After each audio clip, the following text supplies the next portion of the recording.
पश्चिम बंगाल की जनता खुद इस पर सुझाव भी दे रही है। जनता दंगाइयों के इलाज के लिए योगी मॉडल की बात कह रही है। लोग कह रहे हैं कि बंगाल जैसी हिंसा उत्तर प्रदेश में होती तो अब तक योगी सरकार ने दंगाइयों का ट्रीटमेंट कर दिया होता। बंगाल ये योगी जी ने जो बात कहा है ना, लातों के भूत बातों से नहीं मानते, एकदम वैसा होना चाहिए। मुर्शिदाबाद बंगाल में, मालदा में जिस तरह से हिंदुओं को चिन्हित करके उनको घरों को, उनको दुकानों को तोड़ा जा रहा है, आगजनी किया जा रहा है, अत्याचार किया जा रहा है, हिंदुओं को घर से मार मार के भगाया जा रहा है। बिल्कुल यहाँ पर उत्तर प्रदेश की तरह योगी जैसा सरकार की यहाँ जरूरत है। जो अपराध कर रहा है सजा उसी को होगी, दंड उसी को मिलेगा। और जहाँ तक रही बात यहाँ की पुलिस लगती नहीं कि कुछ करने वाली है। अगर यही योगी जी के राज में होता तो कब के इन लोगों पर कार्रवाई होती। बादल देवनाथ जी, तो आपने मुआवजा दिया, आप कानूनी कार्रवाई की बात कह रहे हैं, तो मतलब ये तो मानेंगे ना कि मुख्यमंत्री झूठ बोल रही थी पश्चिम बंगाल।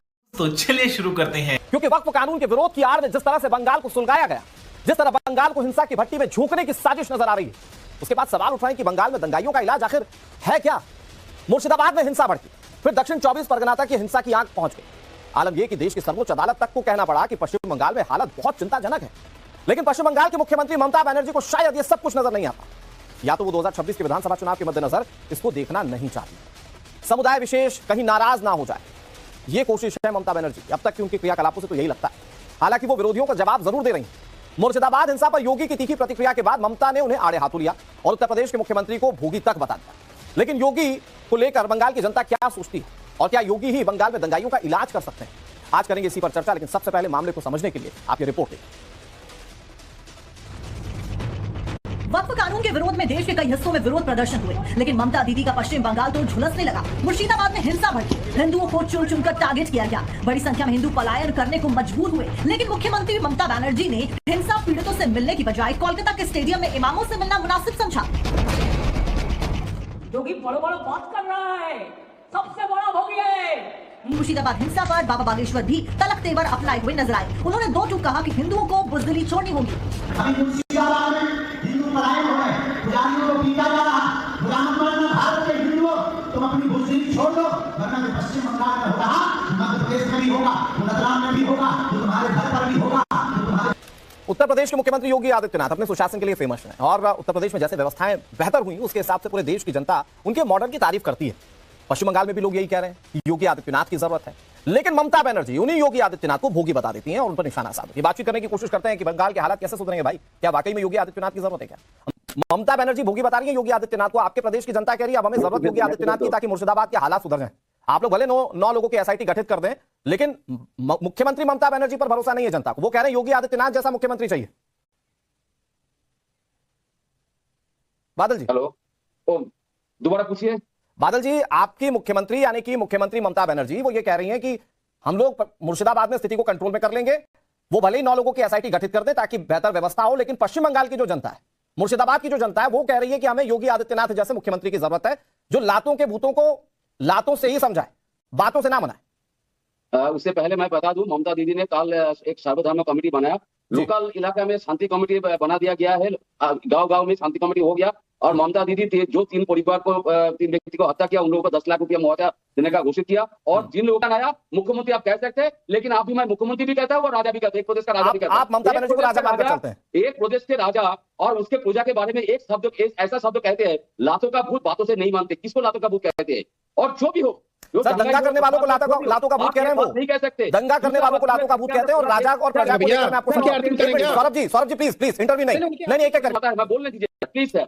सर, आप जितनी भी बातें कह रहे हैं, आपने शांति कमेटी बना दी, आपने मुआवजा दे दिया। बादल देवनाथ जी, तो आपने मुआवजा दिया, आप कानूनी कार्रवाई की बात कह रहे हैं, तो मतलब ये तो मानेंगे ना कि मुख्यमंत्री झूठ बोल रही थी, पश्चिम बंगाल का प्रशासन झूठ बोल रहा था कि मीडिया फेक खबर दिखा रहा है। अगर फेक खबर दिखा रहा था तो आपको ये करने की जरूरत क्या थी? सबसे ज्यादा रेप होता है जिस राज्य में। ठीक है सर। बादल जी, आप योगी आदित्यनाथ को डिफेम कर रहे हैं, मैं सच्चाई बता देता हूं, दर्शकों को सच्चाई जानना जरूरी है। बादल जी, आप जिसे कह रहे हैं एनकाउंटर स्पेशलिस्ट, वो जनता के बीच दोबारा चुनकर आए।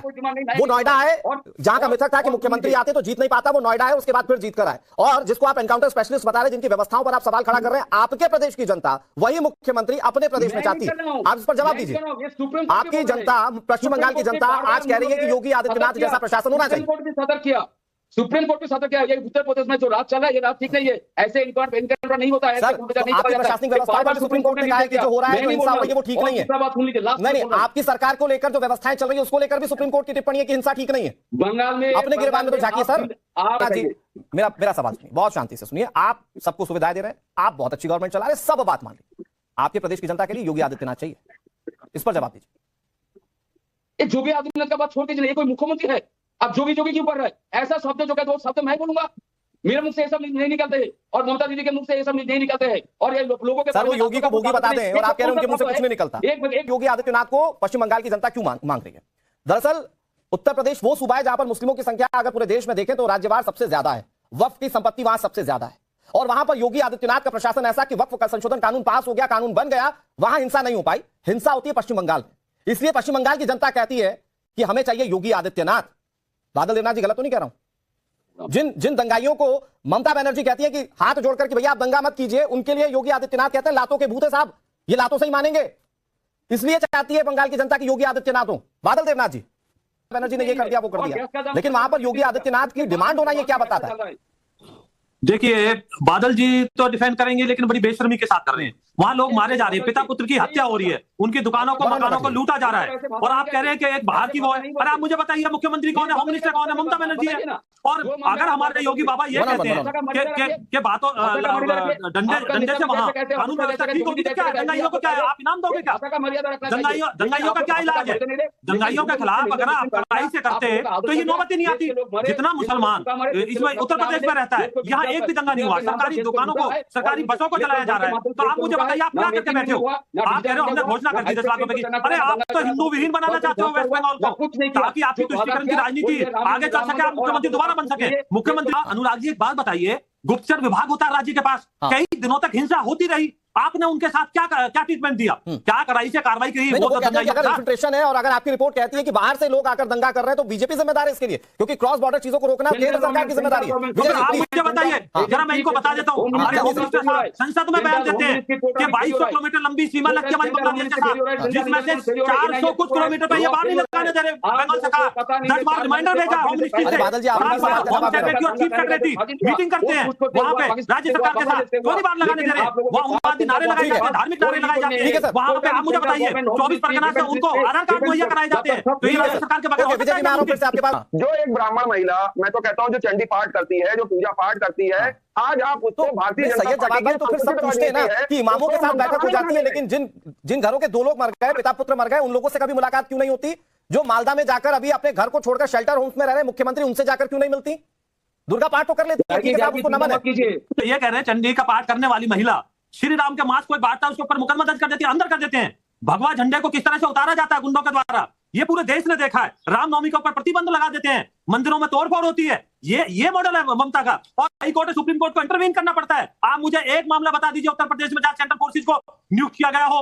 आपके तो इलेक्शन भी फ्री फेयर नहीं होते, वहां से अर्धसैनिक बलों को नियुक्त करना पड़ता है। कैसी बात है? कहां का कंपैरिजन है? किस बात का कंपैरिजन है? मुर्शिदाबाद में 3-4 दिन से जल रहा है, और आप यहाँ इस तरह की बातें कर रहे हो, महामंडित कर रहे हो उनको। अरे भाई, वो खेल रही है, उनका हाथ है रूप से वहां, क्योंकि वो चाहते हैं कि हिंदू पलायन कर जाए। उनकी तो ये रणनीति है, वो जिस तरह से कश्मीर में हुआ है। जी, मतलब मुख्यमंत्री पीस कमेटी गठित कर रही है, प्रशासनिक व्यवस्थाओं को देख रही है, इमामों के साथ मीटिंग करके शांति व्यवस्था को कायम करने की कोशिश कर रही है, लेकिन एतबार वफा तो नहीं है वहां की जनता को। वो कह रहे हैं योगी आदित्यनाथ का मॉडल आइए, कैसे देख रहे हैं सर आप इसे? देखिए, पश्चिम बंगाल के अंदर जिस तरह से हिंदू पलायन कर रहा है, उससे स्पष्ट दिख रहा है कि वहां पर संवैधानिक मशीनरी जो है वो समाप्त हो चुकी है, और ऐसा लगता है कि पश्चिम बंगाल को क्रिमिनल क्रूर ताकतों ने कम्युनल क्रूर ताकतों ने पश्चिम बंगाल को हाईजैक कर लिया है, और वहां पर स्पष्ट तौर पे दिखाई दे रहा है कि ममता बनर्जी अपना ईमान और इकबाल खो चुकी हैं। जनता को वहां पर उनकी सरकार में विश्वास रहा नहीं, जिस प्रकार से अराजकता का वहां पर माहौल बना हुआ है। दूसरी बात जो अभी सैयद जावेद कह रहे थे, मैं आपको बता दूं, जब कालनेमी भी जो है ना वो चंडी पाठ करता था, वो भी भगवान राम की जो है पाठ करता था, उसको पटक के जो है समाप्त करने के लिए हनुमान जी काफी थे। तो जरूरी नहीं है कि मोदी जी की जरूरत पड़े, उनके हनुमान जी काफी है। योगी आदित्यनाथ अकेले जिन्होंने अपने उत्तर प्रदेश के अंदर ईमान इकबाल और इंसाफ की सरकार जो है वो दी, वही पश्चिम बंगाल में आज जरूरत है ममता बनर्जी को। लेकिन ममता बनर्जी जो एक वर्ग को तुष्टीकरण के लिए, सिर्फ चूंकि चुनाव होने वाले हैं, चुनाव के नाते एक विशेष वर्ग को तुष्टीकरण की चाशनी में उसको चटाने के लिए इतनी छूट दे देना कि वहां पर लोग परिवार मारे जा रहे हैं। बड़ी शर्म की बात है, रेलवे चलाई जा रही है, ट्रेनों को रोका जा रहा है इस देश के अंदर, जहां पर लाल किताब लेकर के विपक्ष संविधान की बातें करता दिखाता है, आज उस संविधान को कुचलने का प्रयास किया जा रहा है। भाई अगर आपको कोई शिकायत है तो ममता बनर्जी को चाहिए कि वो कोई प्रेस कॉन्फ्रेंस करके वहां पर शांति की व्यवस्था स्थापित करे, लेकिन उन्होंने तो क्या कम्युनल जो वायलेंस हो रहा है और जो वहां पर कॉन्फ्रेंस हो रही है एक तरह से कम्युनल कॉन्फ्रेंस हो रही है, उनके सहारे उन लोगों को छोड़ दिया है और वहां पर भगाने का, मारने का, काटने का इस तरह का काम चल रहा है। अब एक बात बताइए कि अगर सुप्रीम कोर्ट में याचिकाकर्ता गए तो क्या सुप्रीम कोर्ट में विश्वास नहीं रखती ममता बनर्जी? क्या इस देश की जो सर्वोच्च संस्था है अगर उससे कोई फैसला उसमें लंबित है तो क्या उस पर उनका उसमें भी विश्वास नहीं है? मेरा अगर सुप्रीम कोर्ट में विश्वास है तो कम से कम कराइए। आप इस संवैधानिक मुद्दों पर विश्वास रखते हैं कि नहीं रखते हैं?